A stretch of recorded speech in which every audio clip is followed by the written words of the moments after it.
Welcome back guys to my channel, and this is Shanix. So today may konting pag-usapan lang tayo. Update lang, too much drama again.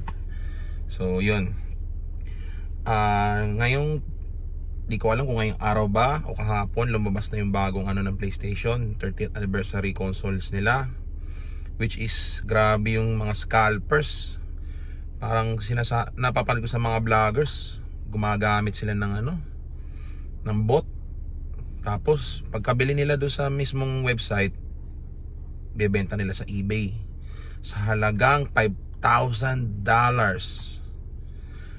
Doble, triple yung presyo, no. Grabe yung mga scalpers, guys. Grabe.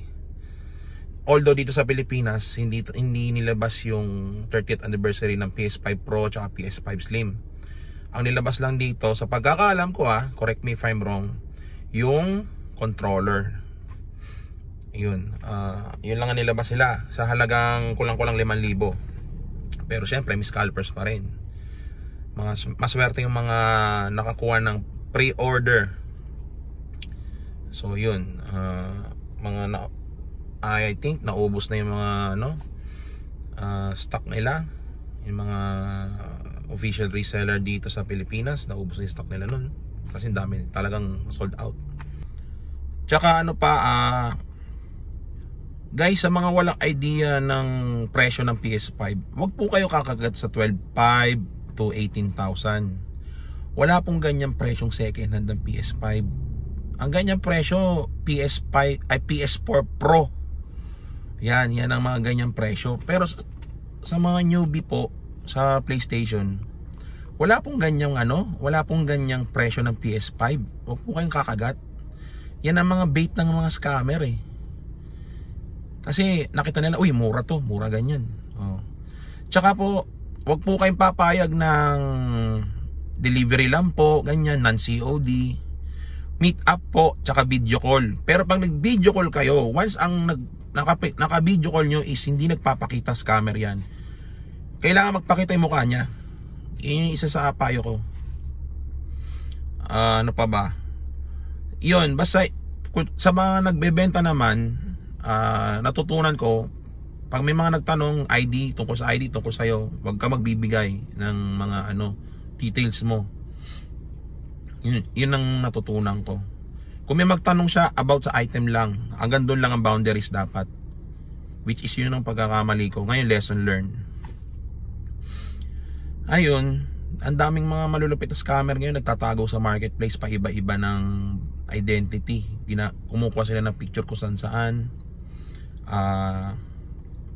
Malalaman mo naman sa post nila, tsaka sa mga picture na ginagamit pa ulit-ulit. Pero yung tao pa iba-iba. Tapos laging nakalock yung profile. Laging nakalock. Yun, nakakaawa yung mga taong kinukuha na nila ng identity. So yun, magsasampa tayo ng kaso dyan. Hintayin mo lang bro, mahanap ka rin namin. Merong mga taong lumalapit sa akin na sabi nila ginagamit daw yung ID ko. So pinakita din nila yung profile. So ito ilalagay ko dito, pati yung GCash number ilalagay ko din dyan. Dito naman siguro sa kabila dito. Ginagamit nung scammer yung mga pictures ko, yung ID, yun. Kasi naka-selfie din ako, hawak ng ID. Tapos sabi pa nung isang ang kwento nung isang dumulog sa akin, may driver daw ako, ganito, ganyan. Scammer, wala akong driver, ako lang mismo nagda-drive. Pangalawa, hindi sedan ang sasakyan ko. Nakikita mo to? Etong sasakyan ko. Multi-purpose vehicle to, hindi siya sedan. Ngayon nagkasundo kami ng mga sa akin, mga nagchat-chat na yung scammer na yan, papatrace yan. Maraming paraan para matrace yan. Nakapag-blotter na ako dito sa amin. Step by step, ipapadulog na natin sa cybercrime. Ayan, step by step, pagsasampa tayo ng kaso, papatrace natin yan. At tingin ko hindi lang isang tao ang nasa likod nito. It's either 2 o 3 tao yan na magkakamag-anak. So yun, mapapatrace natin yan. Yung isang nagsumbong sa atin, marami siyang kilala, Intel.